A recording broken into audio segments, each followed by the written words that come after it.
Hi, I'm Elliot Manning, Managing Director of Kayman Recruitment based in the UK and US. And this week I'm joined by a new guest on the search with Jess from Investigo. Jess works as an individual contributor in the business. She's in the principal route. She's taken a different route to other, let's just say people that have been in the game for a long time where we've got the management aspect or not, I suppose, but we'll learn a little bit more from this. Jess, if you don't mind introducing yourself. Hi, I'm Jess. Like you were saying, so I'm principal consultant at Investigo and I lead the financial crime recruitment desk. Amazing. So tell me, how long have you been in recruitment for now? How long have you been in this lovely game? Dangerous game. Yeah. 7 years, almost coming up 7 years next March. Amazing. And in terms of your market, you've been in that for the whole time. Have you stuck with that? Have you done anything else? So that's the horror story of how everyone came into recruitment. I actually used to do marketing back home in New Zealand, and I was applying for marketing jobs in the UK when I was moving. And my old agency, Robert Walters, contacted me and said, "Would you ever recruit marketing?" Yeah. I didn't actually care what I did over here, so I just said yeah and started doing marketing recruitment for a year. And then I segued into financial crime, funnily enough, after meeting someone in a pub who told me about financial crime. And I asked the CEO of Rob Walters one day if I could, well, my director and then the CEO, if I could do financial crime. And they said, "You've got 6 months to make money." And I was like, oh, okay, cool. And that's how it kind of ended up in fin crime. Amazing. Well, where you are now. Yeah, exactly. So tell me something. We've got a bit of echo here. Can you hear that? I can't. Let me just turn that down. Is that better? Yeah, much better. Oh. It's cool. So in terms of your career, how have you found it? You've, from the start of recruitment to kind of where you are now, what's made you actually stick with it? Because I'm assuming we've all tried to get out of it at some point and thought, what am I doing in this, market? But we've all stuck with it somehow. I think I'm blessed in the fact that I've created a desk and a market in every company that I've been to. So at Rob Walters, I started with the financial crime desk and I've done it again at Investigo. And I think that ownership and that pride of what you do is probably what sticks me to it. And I can't speak for other desks, so I don't know what other people kind of, I know there's a lot of accountancy recruiters and things, but I think if you really embed yourself in your desk and you really care about your market, it becomes a bit more of a vocation and passion, which sounds really lame, but it's less of a job for me and I actually do love it. Yeah. No, I love it. I've always loved it. And a lot of people that I've spoken to that have done the podcasts, they've got a real passion for recruitment. And I feel like, I don't know whether you sort of get that straight away, but I think when you realize that you don't actually want to get out of this market and you want to stay in recruitment, you kind of think, you know what, I actually love what I do. There's the days where you can't stand it and it's the worst thing in the world, right? But oh, mate, like the stress is high some days, believe. But there are often days where I'm sitting at a long lunch on a Wednesday or Thursday and be like, I can't believe I'm getting paid for this. Yeah. And it still happens 7 years later when all my friends are in the offices and I'm like, I'm out drinking on the company and I go into all these amazing restaurants. Yeah. I remember when I first came over to London, my boss, luckily for me, was an Aussie guy. I'm Kiwi, but he's Aussie. Yeah. And he's like, look, make a list of all the top restaurants you want to go to in London because you can do that in this job. And I was like, whoa, this is incredible, and I still kind of have that little thrill from it as well. So there are lots of perks, right? Like that keep you going when the going gets tough. And I think particularly at the moment, there's going to be less of that fun stuff and a lot of digging in. Yeah. So finding a reason to stay passionate is really, really important to keep that going and that drive behind yourself. Yeah. So when you started in recruitment to now, like what's kind of, giving you the motivation to progress through the ranks? Like what's been your mindset, where you want to get to? Like, where do you see yourself going with it all? Do you know what? I'll talk a little bit like controversially, I'd say. Cool. As a female, I think a lot of recruiters don't ask for promotions. Yeah. And I was asking every bloody quarter almost. Yeah. Like, look what I've done for you. I want to keep doing it. And I kept the ownership of the drive of my career on me, and I think that's what kept me going, because I didn't rely on people to say, oh, look at what she's doing, she's so great. I'd be like, no, I'm doing good, promote me please. Yeah. And I'm sure my director hated me for it, but if you really back yourself, that really helps. But I've had, I think we were talking earlier, I have had a whole 2 quarters where I've donuted. This was really when I first started the financial crime desk, and I'd gone from being a top biller, one of the top billers, set up the financial crime desk and not built because I didn't have a market, and it was heartbreaking, soul destroying, and also a bit embarrassing. But what I just kept me going it was the education piece. I kept trying to find pockets that would keep me interested. So I'd host networking events to make sure I had something to work on. Because sitting there, if your market isn't working and you're sitting there even right now today going, I cannot face doing another BD call, and fair play to you, it's 4 months into this pandemic and you can't do it, think of something else. So I got to that feeling myself about 2 months ago. And so I thought, right, I'm not going to call them for catch-ups or any of that nonsense.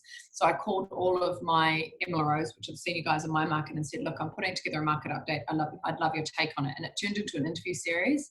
And that's how I open the dialogue with things. So switching it up on yourself, be kind to your mind and don't force yourself to be a hamster and do everything over and over again. Yeah. Think of different avenues, get creative, and think about what can you do to keep the job interesting for you when you're in the trenches, because it can be quite repetitive. It's difficult, and I feel like sometimes you need the experience behind you to know what to do and the other avenues to go through, or alternative, speaking to someone in a business like yourself who can suggest other, routes and means to get around hard times or periods where you've not billed, and we've all been there. And I've got people that have worked for me that have been through patches where they've just not made any money or success, but then there's other ways and means that they can build on that, take the positive out of it, and then they'll realize and they'll see the turnaround quite quickly. But you've got to mentally stick with that, and it's tough in this game. The blessing is as well, like having been in it for 7 years, and I know I'm not even that old in the market, is I'm sitting in this COVID thing, and it's almost like this too shall pass. There's been so many times in market where it dips and you think it's the end of the world and I need to change market and all this kind of stuff. Embed in your market. There are so many times where I could have left financial crime, but the fact I've stuck with it 7 years, trust is helping me now because people are coming to me. And I think that it's hypocritical because I've changed market early in my career, but I think there's so many times in a recruiter's career that they go, oh, my market's quiet, or it's rubbish, or I don't like it. I'm going to go talk to these guys over in this sector.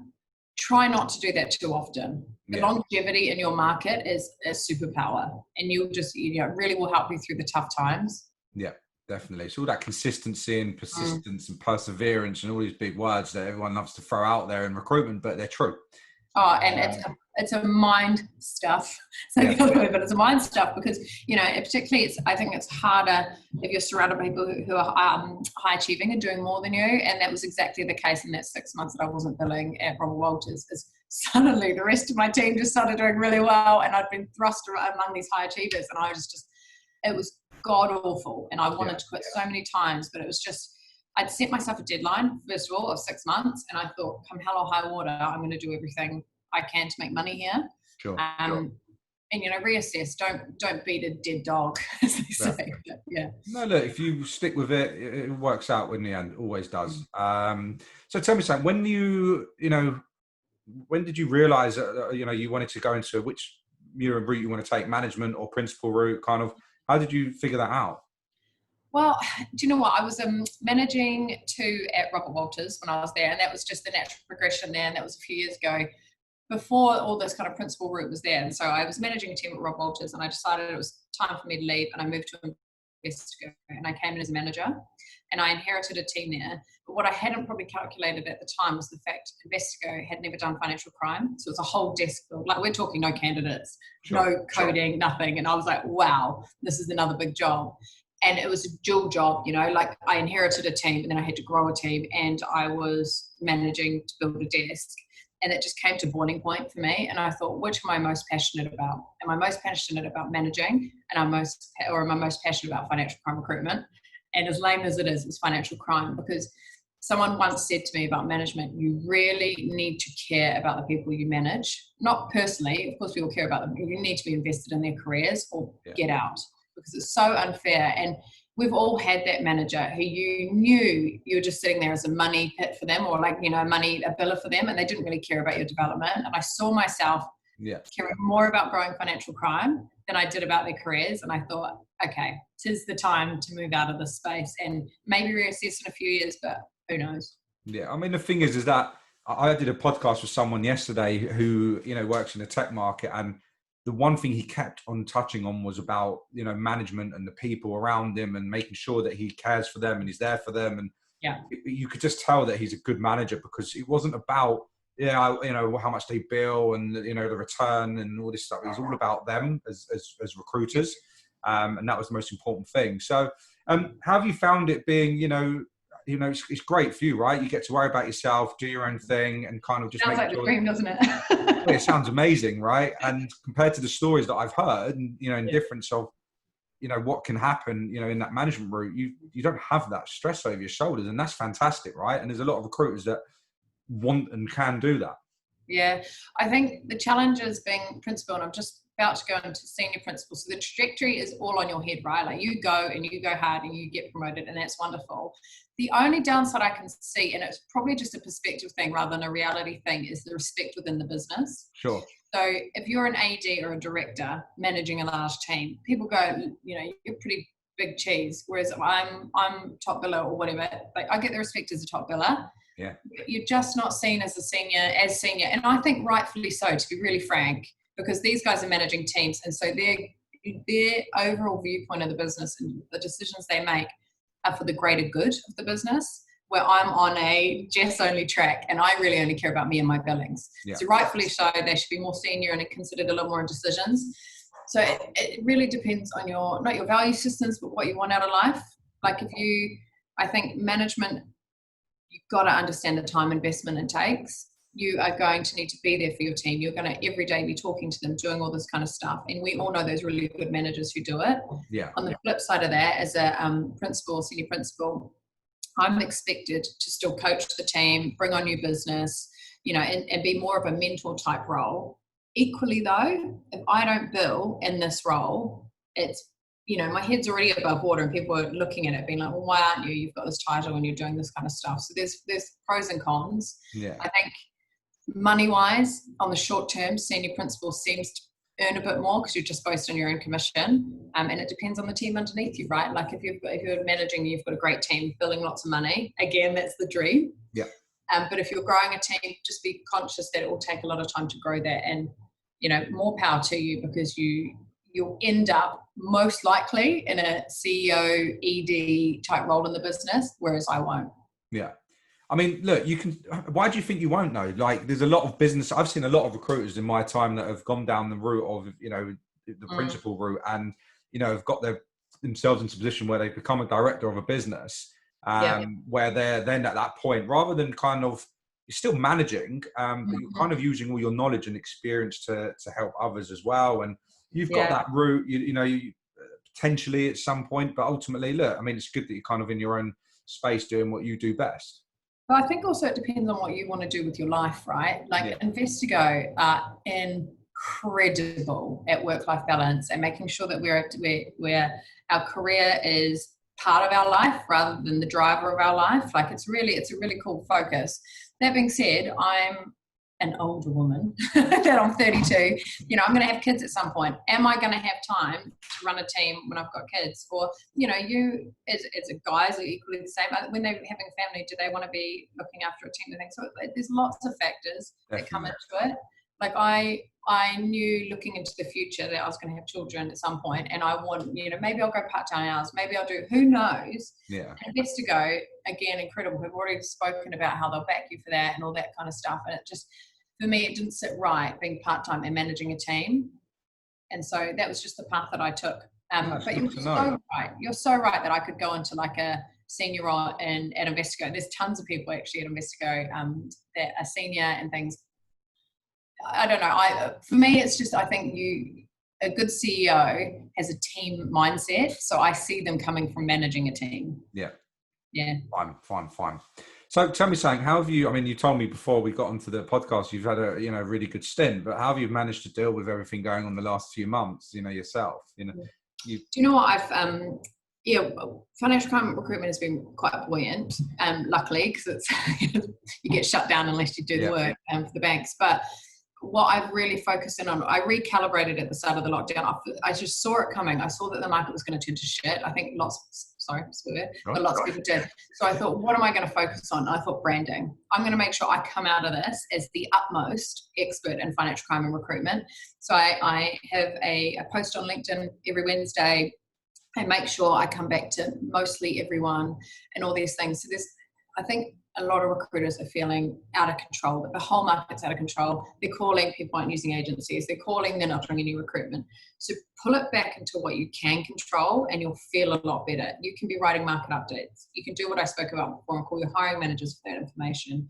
You can be hosting webinars. You can be doing things like at the end of lockdown, if you're sitting there and you've been silent on your social media or externally, people are going to forget you. Trust me. Yeah, you need to get out there and get your brand out there. So if anyone's sitting there thinking, I don't know what to do with my life right now, start creating a little brand or a little network for yourself.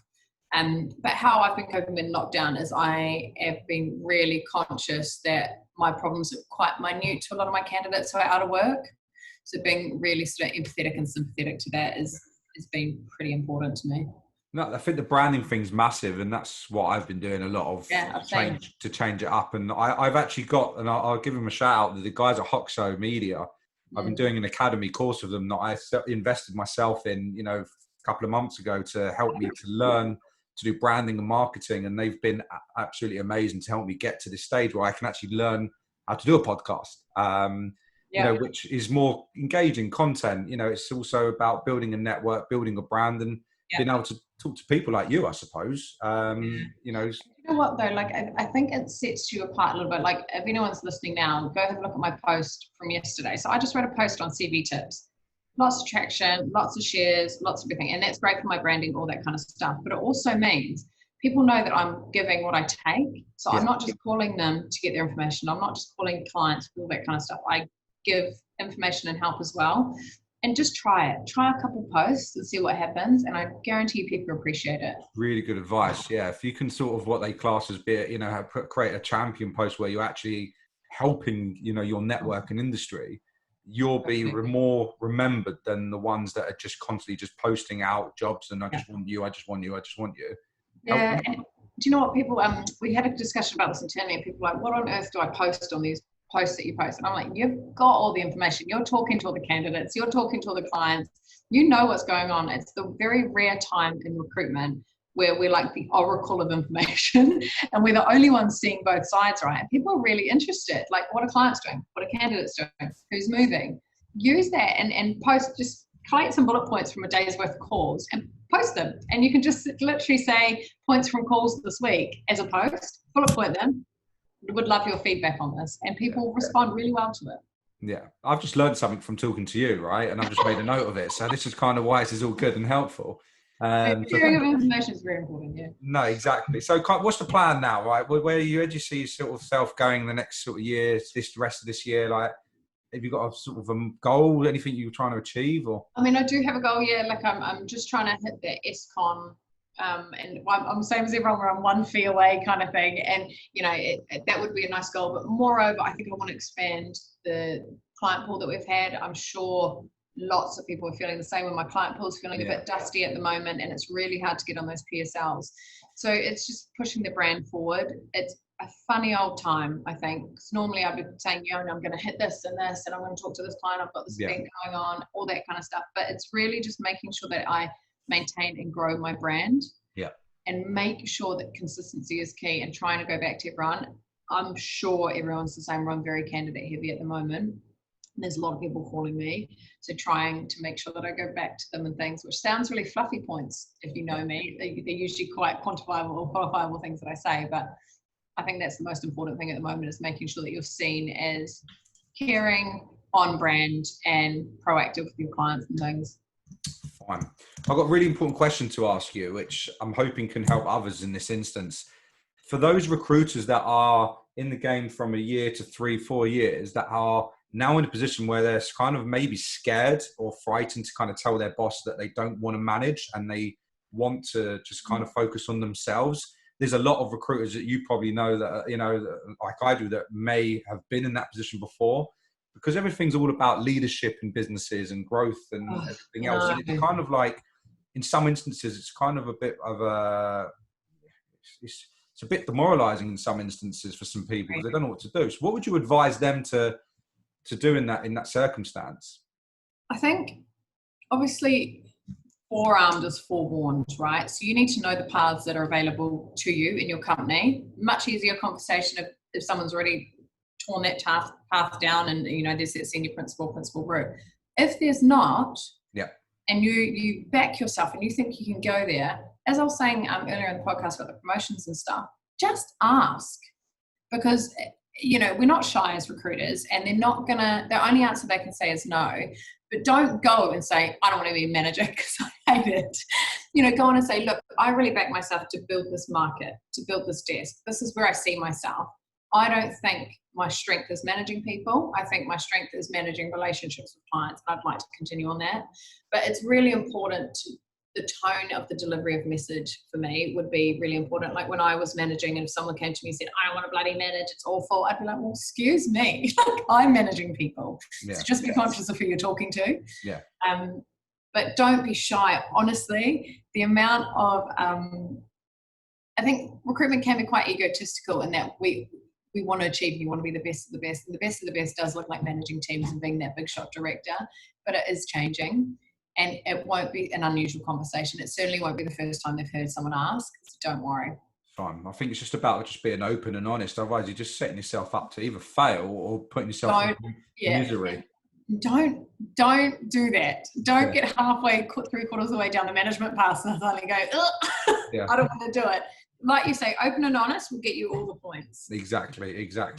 Any more kind of final tips that you want to share with anyone before I let you go, and anything that you can kind of put out there? What has kept me going a little bit over the break is being friends with my competitors. And I know as an agency, recruiters, we just don't add our competitors on LinkedIn because they're going to find our jobs and stuff. But actually, like, who cares? They won't.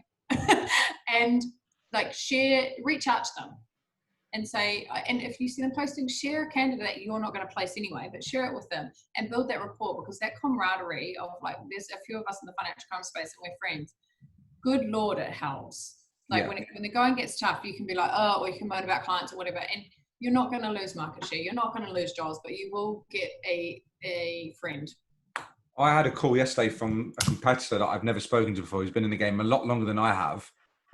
She was lovely. She was absolutely lovely. And that's the second competitor that I've spoken to over lockdown to see if we can collaborate or work together. And it's, it's nice.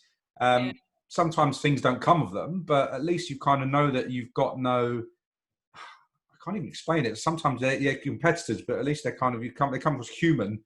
They're not enemies. And actually on that, the best thing that's happened is my competitors talk about me to my clients. So they'll be like, oh, what other agencies do you know? And they'll be like, oh, Jessica, Investigo. And that in itself is the most powerful recommendation you could possibly have.